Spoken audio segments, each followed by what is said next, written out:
Nike ప్రపంచంలోనే చాలా పెద్ద బ్రాండ్ మరియు స్పోర్ట్స్‌కు సంబంధించిన ఎలాంటి ఫుట్‌వేర్ అన్నా సరే ఈ కంపెనీ అనేది తయారు చేస్తుంది. మరియు ఈ కంపెనీ అనేది ఒక కారు డిక్కీలో స్టార్ట్ అయ్యి ఈరోజు పెద్ద బ్రాండ్‌గా ఎదిగింది.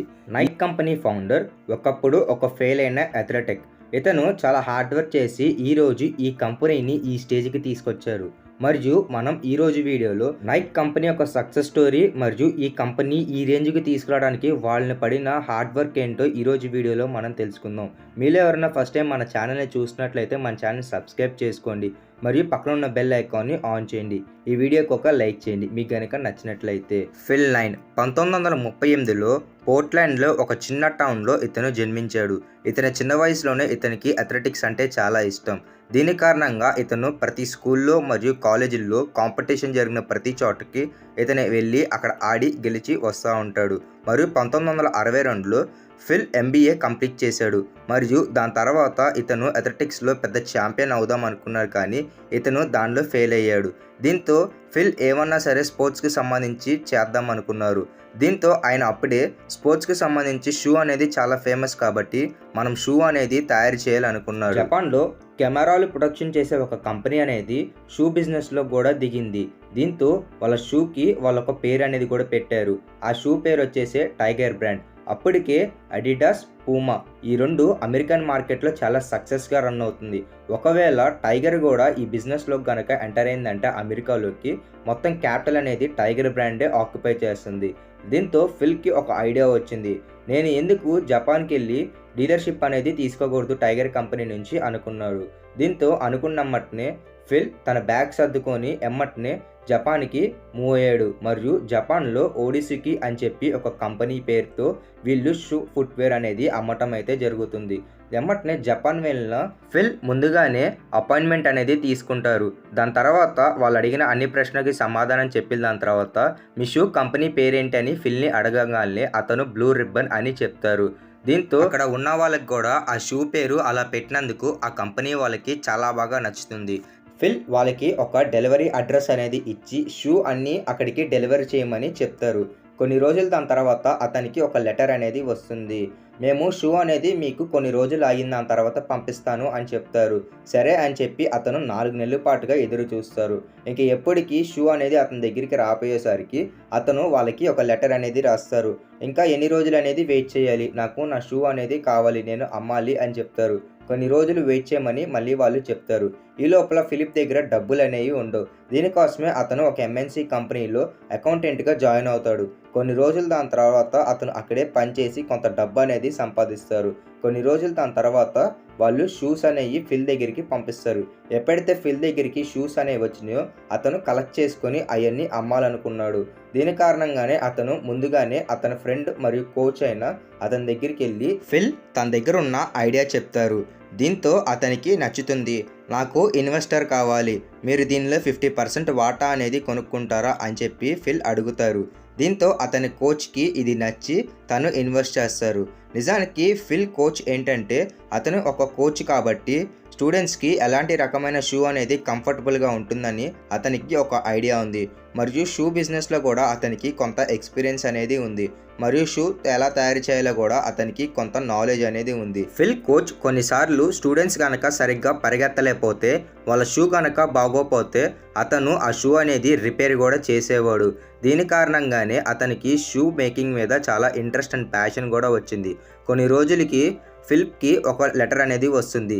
దానిలో ఓనిసుకి వాళ్ళ టైగర్ షూలు అనేవి మీకు పంపిస్తాను అని చెప్పి అందుట్లో రాసుంటుంది.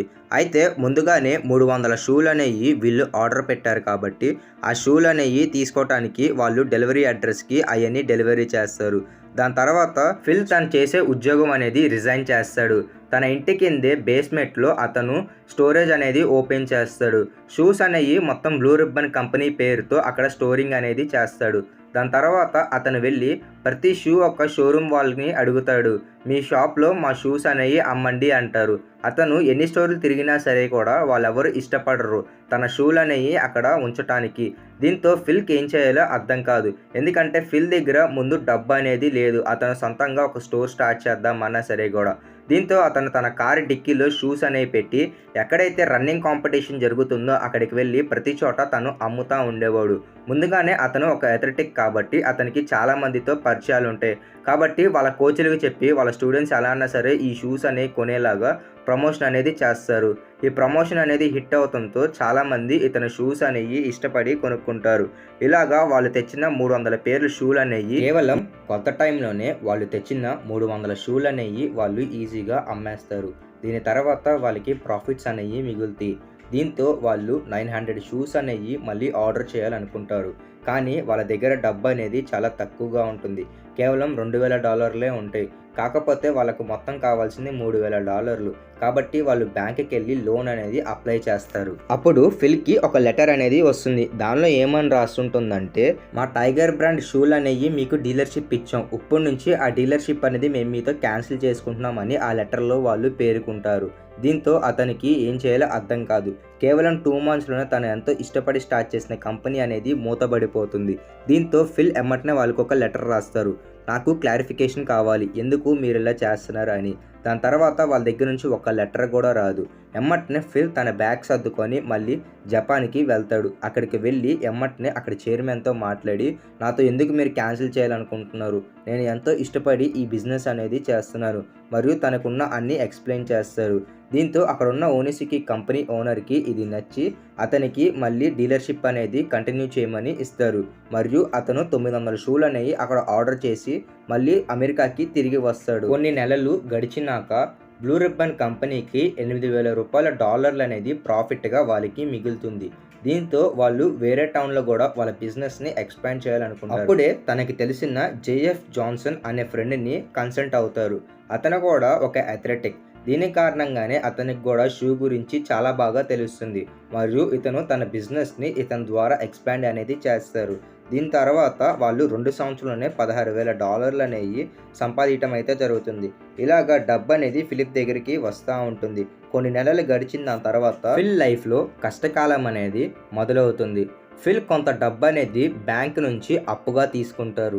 మరియు ఆ అప్పు అనేది తిరిగి కడటానికి అతని దగ్గర సరిపడా డబ్బు అనేది అతని దగ్గర ఉండదు. దీంతో కొత్త లోన్లు గనక ఇవ్వాలంటే ముందుగా మీరు తీసుకున్న పాత లోన్లనే క్లియర్ చేయమని చెప్పి బ్యాంక్ అనేది వాళ్ళకి చెప్తుంది. దీని కారణంగా ఫిల్ మళ్ళీ షూస్ కొనాలంటే అతని దగ్గర డబ్బు అనేది ఉండదు. దీంతో ఫిల్ ఏం చేయాలో అతనికి అర్థం కాదు. ఈ లోపలే తన 50% షేర్ హోల్డర్ అయిన అతని ఫ్రెండ్ అయిన కోచ్ ఒక ప్లాన్ అనేది వేస్తూ ఉంటాడు. అదేంటంటే అమెరికన్స్ వాళ్ళందరూ షూస్ అనేవి డిఫరెంట్గా వాడుతూ ఉంటారు. మరియు జపాన్ వాళ్ళు డిఫరెంట్గా వాడుతూ ఉంటారు. అమెరికాలో ఉండే వాళ్ళందరూ కొంచెం లావుగా, వాళ్ళ షూ సైజ్ అనేది పెద్దగా ఉంటుంది. కానీ జపాన్ షూతో కంపేర్ చేసుకుంటే అమెరికా షూ 2 వేరువేరుగా ఉంటుంది.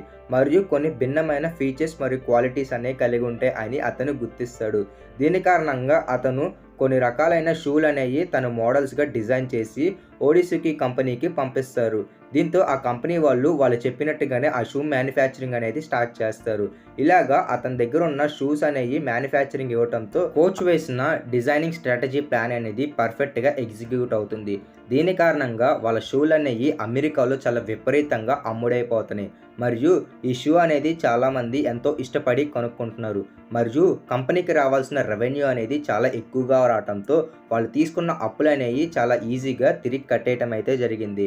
ఇలా వాళ్ళ కంపెనీ అనేది డెవలప్ చేస్తా, గ్రో చేస్తా, చాలా హార్డ్ వర్క్ చేస్తా కంపెనీని అలా ముందుకు తీసుకెళ్ళటం అయితే జరుగుతుంది. బ్లూ రిబ్బన్ కంపెనీని కొన్ని రోజులకే మళ్ళీ కష్టకాలం అనేది స్టార్ట్ అవుతుంది. ఎందుకంటే ఓడిసికి ఒక కంపెనీ ఓనర్ బ్లూ రిబ్బన్లో నాకు 51% షేర్ అనేది కావాలని చెప్పి దురాశతో అడుగుతాడు. ఎందుకంటే అతనికి ఈ కంపెనీ అనేది చాలా బాగా నచ్చింది. మరియు ఈ కంపెనీ రెవెన్యూ అనేది చాలా ఎక్కువగా ఉండటంతో మీరు గనక నాకు 51% షేర్లనే అమ్మపోతే మా షూలు అనేవి మీకు అమ్మమని చెప్పి వాళ్ళు మొహం మీదే చెప్పేస్తారు. అప్పటికే బ్లూ రిబ్బన్ అనే ఒక కంపెనీ అడిడాస్, పూమాతో ఈక్వల్గా పోటీలో ఉంది. మరియు ఇప్పుడు గనక మనం ఈ బిజినెస్ వదిలేస్తే చాలా కష్టం అని చెప్పి వాళ్ళు ఏం చేస్తారంటే మీతో మేము ఇప్పుడు దాకా చేసుకున్న డీలర్షిప్ అనేది ఇక మేము మూసేస్తున్నాం అని వాళ్ళు చెప్తారు. దాని తర్వాత అతను తన దగ్గర ఉన్న టీం మొత్తాన్ని పిలిచి ఒక మీటింగ్ అనేది కండక్ట్ చేస్తారు. ఇప్పుడు దాకా మనం వేరే కంపెనీలు తయారు చేసిన షూలు అనేవి అమ్మటం అయితే జరిగింది. ఇప్పటి నుంచి మనంతటికి మనమే సొంతంగా షూ ప్రొడక్షన్ అనేది స్టార్ట్ చేస్తున్నామని చెప్తారు. మరియు వాళ్ళ కోచ్కి కొత్త డిజైన్ అయిన షూని రెడీ చేయమని చెప్తారు. కంపెనీకి ఒక కొత్త లోగో అనేది కావాలి. అతను వెళ్ళి ఒక లోగో మేకర్ దగ్గర నాకు సక్సెస్కి, హార్డ్ వర్క్కి ఒక లోగో అనేది కావాలి. కొన్ని లోగోలు చూపించిన తర్వాత అతను టిక్ మార్క్ అనేది దానిలో సెలెక్ట్ చేసుకోవటం అయితే జరిగింది. ఈ లోగో తయారు చేయడానికి $35 అనేది వాళ్ళు ఖర్చు చేయటం అయితే జరిగింది. బ్రాండ్ పేరు కోసం ఏం పెట్టాలి అనుకున్నప్పుడు ఫాల్కన్, డైమెన్షన్ ఇలాంటి పేర్లు అనేవి వాళ్ళు ఆలోచిస్తున్నప్పుడు తన ఫ్రెండ్ అయిన జాన్సన్ నాకు కళలో ఒక పేరు అనేది వచ్చింది. ఆ పేరు ఏంటంటే నైకీ అని అతను చెప్తాడు. ఈ నైకీ అనే పేరు అనేది గ్రీకు భాషలో గాడ్స్ విక్టరీ అని దానికి అర్థం. దీంతో ఈ పేరు నచ్చటంతో వీళ్ళు ఆ కంపెనీకి ఆ పేరు అనేది పెడతారు. దాని తర్వాత వీళ్ళు షూలు అనేవి మ్యానుఫ్యాక్చరింగ్ అనేది చేస్తారు. మే 30, 1971 ఈ షూలు అనేవి మార్కెట్లోకి లాంచ్ చేశారు. కానీ వీటిని ఎవరు కొనరు మరియు ఈ బ్రాండ్ అనేది కొత్తది కాబట్టి ఎవరు దీన్ని కొనడానికి ఇంట్రెస్ట్ చూపించలేదు. అప్పటికే అడిడాస్, పూమా, టైగర్ ఈ 3 అమెరికాలో చాలా పెద్ద బ్రాండ్ మరియు మార్కెట్ మొత్తాన్ని ఇయే క్యాప్చర్ చేసింది. మరియు నైకీ వాళ్ళు కొత్తగా ఏమన్నా స్ట్రాటజీ అనేది ప్లాన్ చేయాలి కాబట్టి వాళ్ళు కొత్త రకమైన స్ట్రాటజీ అనేది వాళ్ళు ప్లానింగ్గా యూజ్ చేయడం అయితే జరిగింది. ఆ ప్లానింగ్ ఏంటంటే పాపులర్ అథ్లెట్స్ ఏ షూ అయితే వాళ్ళు వేసుకుంటారో అందరి కళ్ళు అనేవి ఆ షూ మీదకి వెళ్తుంది. దీనికి కారణంగానే రన్నింగ్లోనే బాగా పరిగెత్తే ఒక ఛాంపియన్ అయిన స్టీవ్ ప్రీపోన్ని వాళ్ళు $5,000 అనేవి సంవత్సరానికి పే చేసి మా షూస్ అనేవి మీరు వేసుకొని వాటిని ప్రమోట్ చేయాలంటారు. దీని కారణంగా నైకీ ఒక సేల్స్ అనేవి విపరీతంగా పెరుగుతాయి. దీని తర్వాత ఫిల్ తన 2 స్ట్రాటజీ అనేది ప్లాన్ చేస్తాడు. సేల్స్ టీంలో ఎవరైతే స్పోర్ట్స్ అంటే బాగా ఎక్కువగా మొక్కు చూపుతారో వాళ్ళు మాత్రమే ఆ సేల్స్ టీంలోకి తీసుకుంటారు.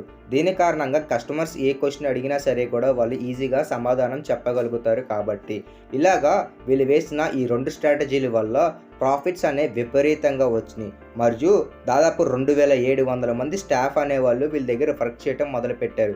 కొన్ని రోజులకే మళ్ళీ ఒక కాంపిటీషన్ అనేది వాళ్ళకి ఎదురొచ్చింది. అదేంటంటే రీబాక్ కంపెనీ అనేది అప్పటికే మంచి బ్రాండ్గా అది కూడా వెదగటం మొదలైంది. దీంతో నైక్ షూస్ అనేవి వాడటం అందరూ తగ్గించేశారు. రీబాక్ షూస్ని ఎక్కువగా వాడటం వల్ల నైక్ ఒక సేల్స్ అనేవి అమాంతంగా పడిపోయి వాళ్ళు లాసుల్లోకి వెళ్ళిపోయారు. మరియు కంపెనీలో పనిచేసే చాలామంది ఉద్యోగుల్ని తీసేయాల్సి వచ్చింది. దీని కారణంగా నైక్ మళ్ళీ డౌన్ఫాల్ అవటం స్టార్ట్ అయింది.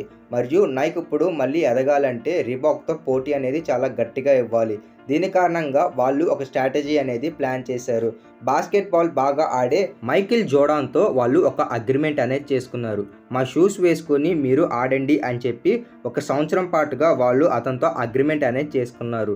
దీని కారణంగా కొత్త రకమైన స్నీకర్స్ కూడా వాళ్ళు లాంచ్ చేశారు. దీంతో బాస్కెట్బాల్ ప్రపంచంలో ఉండే వాళ్ళందరూ ఈ షూలు అనేవి కొనటం మొదలుపెట్టారు. మరియు కేవలం 1 సంవత్సరంలోనే $100 మిలియన్ అనేవి ఈ షూలు అమ్మి వాళ్ళు ప్రాఫిట్గా సంపాదించడం అయితే జరిగింది. మరియు వీళ్ళ రెవెన్యూ అనేది మెల్లగా లాసెస్లో నుంచి ప్రాఫిట్స్లోకి మూవ్ అవటం జరిగింది. ఇలా నైకీ తను వేసిన స్ట్రాటజీస్ అనేవి చాలా బాగా సక్సెస్ అయినాయి. కొన్ని రోజులకే రీబాక్ డౌన్ఫాల్ అవటం స్టార్ట్ అయింది. మరియు మార్కెట్లో నైకీయే ఫస్ట్ ప్లేస్కి మళ్ళీ యథావిధి స్థానానికి వెళ్ళింది. ఇలాగా ఈ కంపెనీ అనేది డెవలప్ అవుతా గ్రో అవుతా 1990లో వీళ్ళ బిజినెస్ అనేది ఎక్స్పాండ్ చేయాలనుకున్నారు. మరియు అన్ని రకాల స్పోర్ట్స్కి తగ్గట్టుగానే వీళ్ళు ఫుట్వేర్ అనేది రెడీ చేయాలనుకున్నారు. కాబట్టి ఆ దిశగా కదులుతా వీళ్ళు సంవత్సరానికి 12 లక్షల వేల కోట్లు అనేది టర్న్ ఓవర్గా సంపాదించడం అయితే జరిగింది. ఒక అథ్లెటిక్గా అతను ఫెయిల్ అయినా సరే కూడా తన బిజినెస్లో సక్సెస్ అవ్వాలనుకున్నాడు. కాబట్టి తను చాలా హార్డ్ వర్క్ చేశాడు. ఈ వీడియో కనుక మీకు నచ్చినట్లయితే లైక్ చేయండి. చివరిదాకా చూసినందుకు మీ అందరికీ చాలా థ్యాంక్స్. మరియు మా ఛానల్ని సబ్స్క్రైబ్ చేసుకొని పక్కన ఉన్న బెల్ ఐకాన్ని ఆన్ చేయండి. ఇలాంటి వీడియోస్ మా ఛానల్లో చాలా ఉన్నాయి, ఒకసారి చూడండి.